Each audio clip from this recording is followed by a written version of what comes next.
చిత్తూరు నియోజకవర్గాన్ని అభివృద్ధి పథంలో నడిపిస్తూ ప్రజలకు నిత్యం అందుబాటులో ఉంటూ ప్రజలకు మెరుగైన సంక్షేమ ఫలాలు అందేలా కృషి చేస్తూ మంచి మనసున్న ఎమ్మెల్యేగా రాష్ట్ర స్థాయిలో 10 మంది ఉత్తమ ఎమ్మెల్యేలు ఒకరుగా నిలిచిన చిత్తూరు ఎమ్మెల్యే గురజాల జగన్మోహన్ కు టీడీపీ కూటమి పార్టీ నాయకులు అభిమానులు శ్రేయోభిలాషులు శుభాకాంక్షలు తెలిపారు.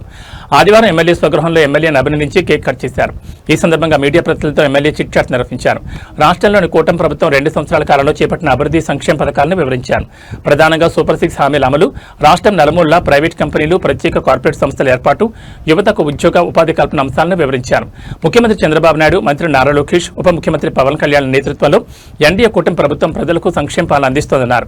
చిత్తూరు నగరంలో గతంలో ఎన్నడూ లేనంతగా అభివృద్ధి పనులు జరుగుతున్నాయని, ప్రధానంగా 6 ప్రధాన రహదారుల విస్తరణ అభివృద్ధి పనులు వేగంగా జరుగుతున్నాయన్నారు. ఎన్ని ఆటంకాలు ఎదురైనా నగరంలోని ప్రధాన రోడ్లన్నింటినీ విస్తరించి అభివృద్ధి చేస్తామన్నారు. గతంలో వైకాపా ప్రభుత్వం కనీసం గుంతలు పూడ్చలేదని, కూటమి ప్రభుత్వం రాష్ట్ర వ్యాప్తంగా రోడ్లను బాగు చేస్తుందన్నారు. చిత్తూరు రూరల్ మండలం పై వెంకటాపురంలో ఇండస్ట్రియల్లో భాగంగా పలు కంపెనీలు ప్రారంభమయ్యాయన్నారు. రానున్న రోజుల్లో చిత్తూరులో మరింతగా అభివృద్ధి చేస్తామని తెలిపారు.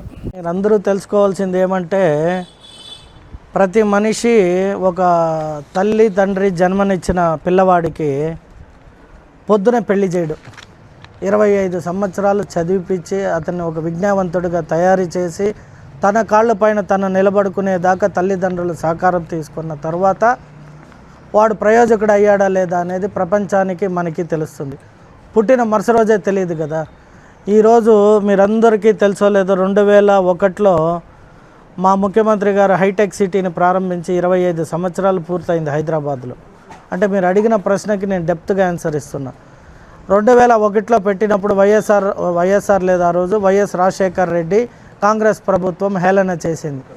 ఏమిటి కంప్యూటర్ డబ్బాలు, ఇంజనీరింగ్ కాలేజీలు, చంద్రబాబు నాయుడికి ఏమన్నా మెంటల్ పట్టిందా అన్నట్టుగా అనేక రకాలుగా వారిని విమర్శించడం జరిగింది అప్పుడు కాంగ్రెస్ ప్రభుత్వము. ఈరోజు మీరు హైదరాబాద్ను చూస్తే ప్రపంచంతో పోటీ పడే విధంగా ఐటీ అన్ని రకాలుగా ఆ రోజు మా ముఖ్యమంత్రి గారు తెచ్చిన ప్రతిదీ మీరు పోతే ఫైనాన్షియల్ డిస్ట్రిక్ట్లో వాటి అభివృద్ధి తెలుస్తుంది. ఈరోజు ప్రపంచమంతా తెలుగువారు ఐటీలో డామినేషన్ చేస్తున్నారు. గూగుల్కి పిల్లై, హీస్ ఫ్రమ్ ఆంధ్ర. మీరు అలాగే ఇంకా అనేక శాంసంగ్ కంపెనీ తీసుకుంటే, లేదా కోకోకోలా తీసుకుంటే, లేదా అంటే యాపిల్ తీసుకుంటా, చాలామంది భారతీయులు అందులో ఆంధ్ర రాష్ట్రం నుండి ఆ రోజు ఇంజనీరింగ్ కాలేజీలు పెట్టిన నారా చంద్రబాబు నాయుడు, తర్వాత ఎలక్ట్రానిక్స్కి విలువ ఇచ్చి ఐటీబీటీని ఇంప్రూవ్ చేసిన ముఖ్యమంత్రిగా ఈరోజు ప్రపంచమంతా మీరు చూస్తే ఆయన్ని అరెస్ట్ చేస్తే అక్రమంగా కాలేజెస్ అండ్ స్కూల్స్ ఎక్కడ ఆ స్కూల్స్ నియర్ బై ఏవైతే షాప్స్ ఉన్నాయో, అది టీ అంగడి కావచ్చు, లేదంటే బుక్ స్టాల్స్ కావచ్చు, లేదా ఇతర ఏమన్నా మీరే కూడా మారువేషంలో పోయి ప్రయత్నాలు చేసి ఏదైనా ఇన్ఫర్మేషన్ ఉంటే నాకు కానీ పోలీస్ శాఖకు కానీ లేదా కలెక్టర్ దృష్టిలో కానీ పెడితే ఖచ్చితంగా, అంటే ఇండస్ట్రియల్లా లేదా మీరు ఖచ్చితంగా ఐ వెంకటాపురంలో మీరు చూస్తే 100 ఎకరాల ఇండస్ట్రియల్ పార్క్లో ఆల్రెడీ 15 కంపెనీలకి ఒకే రోజు మా ముఖ్యమంత్రి గారు మేము శిలాఫలకం ఇనాగ్రేట్ చేసాం. మీరు ఇప్పుడు పోతే కంపెనీస్ ఎవరెవరు ఎరెక్ట్ చేస్తున్నారు, ఏ కంపెనీలకు అలాట్ అయింది మీరు చూస్తే తెలుస్తుంది. మేము ఆర్బాటాలో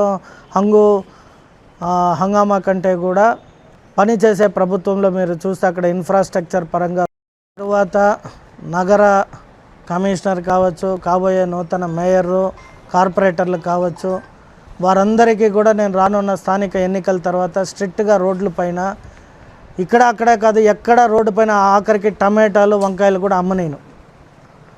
వారందరికీ ఖచ్చితంగా మార్కెట్ యార్డ్లో షాపులు పెట్టిస్తాం. ప్రజలందరూ కూడా ఒకే జాగాకి పోతే అన్నీ దొరికే విధంగా చేసిన తర్వాత ఈ రోడ్స్ అంతా కూడా క్లియర్ చేసేస్తాం.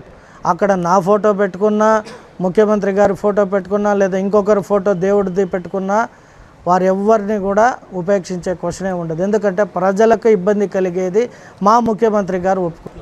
ఖచ్చితంగా మంచి ప్రశ్న అడిగినారు. కానీ మీడియా మిత్రులందరినీ నేను కోరుకునేది, ఒక ఎమ్మెల్యే ఏం చేయగలుగుతాడు, ఎమ్మెల్యేని అడిగిన ప్రశ్నకి ఎమ్మెల్యే ఏం సమాధానం చెప్తాడనేది కూడా చాలా ఇంపార్టెంట్. రైల్వేకి సంబంధించింది ఎంపీ గారి దృష్టిలో పెట్టాలి, ఎంపీ గారిని ప్రశ్నించాలి. ఫారెస్ట్కి సంబంధించిన ఏదన్నా వచ్చినప్పుడు ఎంపీ గారిని అడగాలి.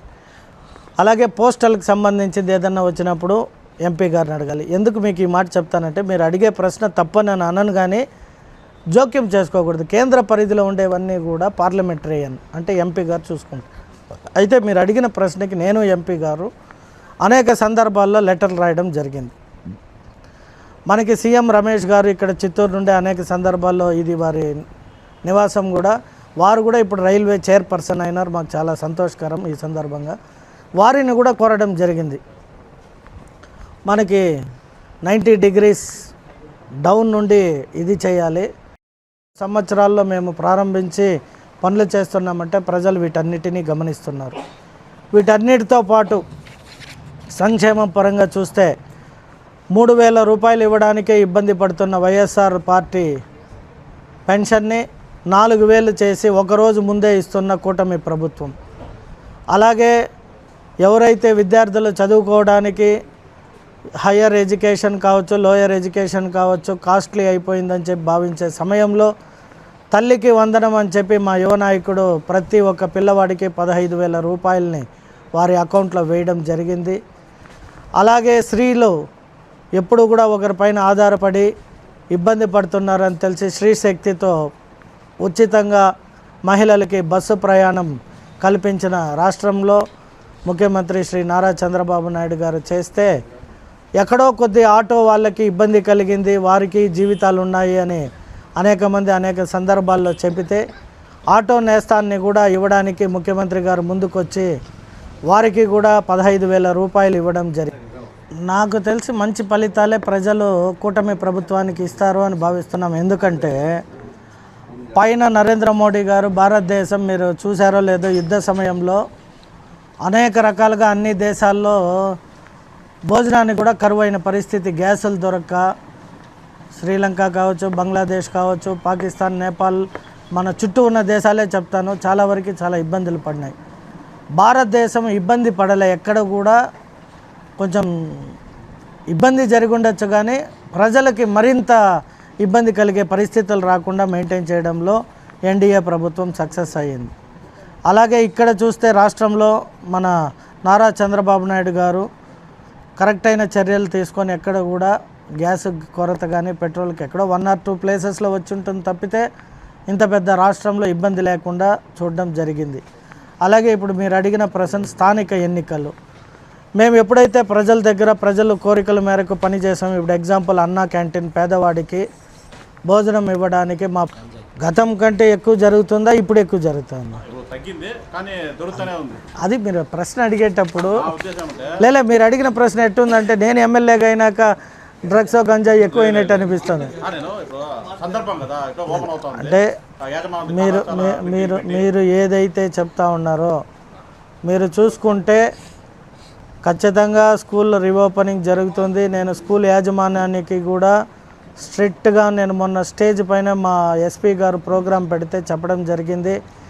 ఏ పార్టీ నాయకుడు ఏ పార్టీ కార్యకర్తని కాదు, తప్పు చేస్తే వాడిని శిక్షణ స్పాట్లో ఇవ్వండి. అలాగే ప్రతి స్కూలు కాలేజీల్లో కూడా ప్రోగ్రాం పెట్టండి, కలిసి వెళ్ళి మనం పార్టిసిపేట్ చేద్దాము అని ఎస్పీ గారికి చెప్పడం జరిగింది. వారు కూడా సానుకూలంగా 15 రోజులకు ఒక కాలేజీ 15 రోజులకు ఒక స్కూల్ విజిట్ చేద్దాం, ఏ లెవెల్లో కూడా గంజాయి డ్రగ్స్ లేదా ఇతర ఏదైనా కావచ్చు, అది చిత్తూరు పట్టణంలో గతంలో పోల్చుకుంటే చాలా వరకు అరికట్టడం జరిగింది. రెండోది చిత్తూరు అనేది బార్డర్ టు 2 రాష్ట్రాలకి